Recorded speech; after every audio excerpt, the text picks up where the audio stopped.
Hello, it's Toaster Party, and today I'm going to talk about what my picks are for the 5 best March of the Machine cards for CEDH. So alongside having a new card type, there's also a lot of other really strong cards in this set. So without further ado, let's start talking about them. Starting off with an honorable mention with Chivalric Alliance.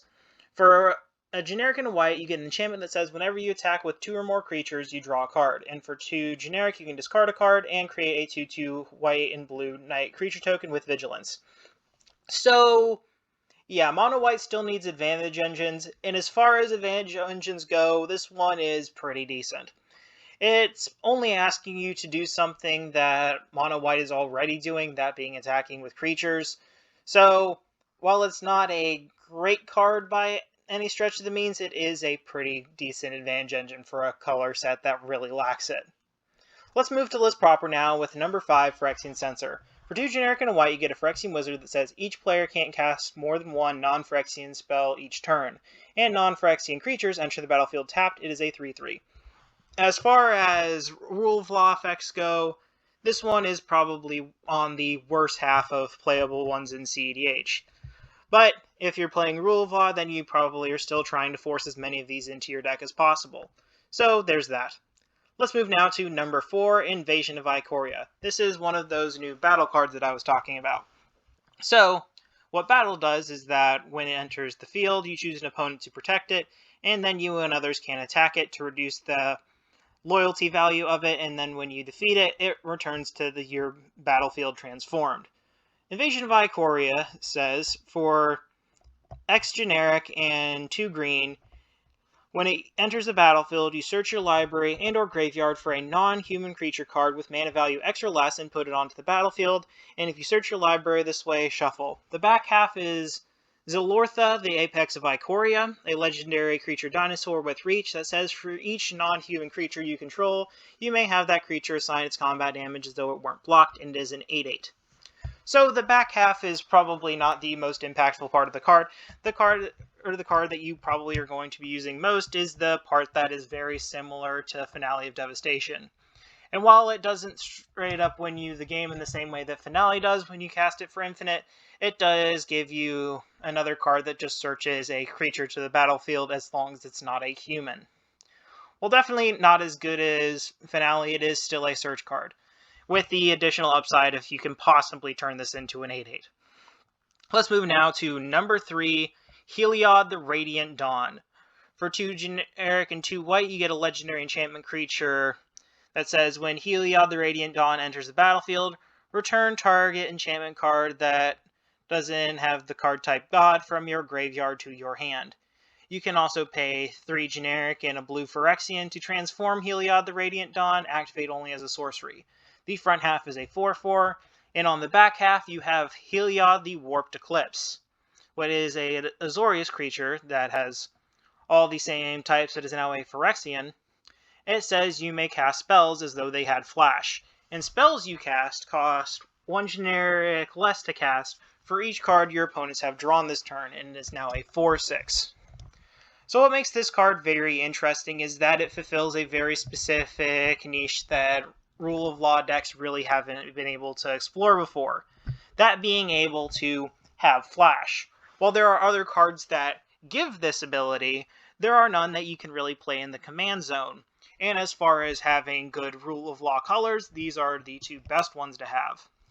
So this card breaks parity really easily once you get to the back half, because you're going to be casting a spell every single turn, while your opponents are going to be able to do that consistently on their turns. And on the front half, even it's still pretty good because you can use it to return your rule of laws that your opponents destroy and then just start recasting them. So overall, a very interesting commander that I'm excited to see where it goes. So let's move on now to number 2, Urabrask. For 2 generic and 2 red, you get a legendary creature, Phyrexian Praetor, with First Strike that says, whenever you cast an instant or sorcery spell, Urabrask deals 1 damage to a target opponent and adds a red mana.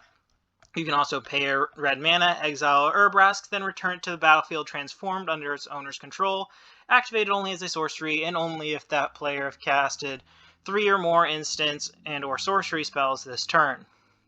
It is also a 4/4. On the back half, you have the Saga, the Great Work. Then ETBs, it deals 3 damage to target opponent and each creature they control. It also, on the second ability, says create 3 treasure tokens, and the third one says until the end of turn, you may cast instant or sorceries from any graveyard, and if a spell is cast this way, would be put into a graveyard, exile it instead, then exile the Great Work and return it to the battlefield on the front half. So this is another Burgy / Stormkiln Artist type effect. And while the ability is more limited in the mana generation factor, in that it's only instants and sorceries, and it only adds red, unlike Stormkiln Artisan, which has that similar ability, which also checks for copies too. But what this card really does that the other two don't is the several other abilities that are on this card. The ability to deal damage to opponents is a way that's able to close out the game just as long as you're able to get an infinite instant and sorcery cast loop going. And then there's also the fact that if that isn't working, you can move to the back half, which is a board nuke for most creatures, and on the second, just give you a lot of treasures to set up for the final ability, which is Past in Flames. The other thing about the Past in Flames part is that if you get to the Past in Flames part, it's going to also turn back into Urbrask. So you have Past in Flames, and you have your pseudo Burgy effect.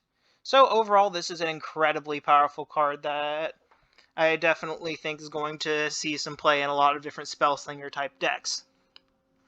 Let's move now to number 1, and if you haven't already guessed it, it's Fairy Mastermind. For a generic and a blue, you get a Fairy Rogue that has Flash and Flying. And whenever an opponent draws their second card each turn, you draw a card. You can also pay 3 generic and a blue, and each player draws a card. This is a 2/1. So yeah, blue gets yet another incredibly powerful advantage engine. This card really reminds me of things like Ledger Shredder, in that it gets you cards for just playing CEDH, because your opponents are pretty much always going to be drawing more than one card during their turn, whether that be through the multiple different very powerful commanders that have to do that. Cards like Tymna, Crom, Thrasios. Lots of cards draw more than one cards during their turns, and even during their opponent's turns. This also can use its activated ability to force draws, which on the front half might not seem great because you're giving your opponent's cards, but it makes up for it in the fact that if you're doing it on an opponent's turn, you're giving yourself an extra card, and more important than that, this is an activated ability that can interact with a Thoracle win attempt. Say your opponent is trying to use the win with Thoracle, you can then just activate the ability and force them to draw it after they've resolved the consultation. So yeah, just another really powerful card for Commander's most powerful color. So, thank you all for watching. I hope you leave a like, comment, and subscribe, and I hope you all have an excellent day.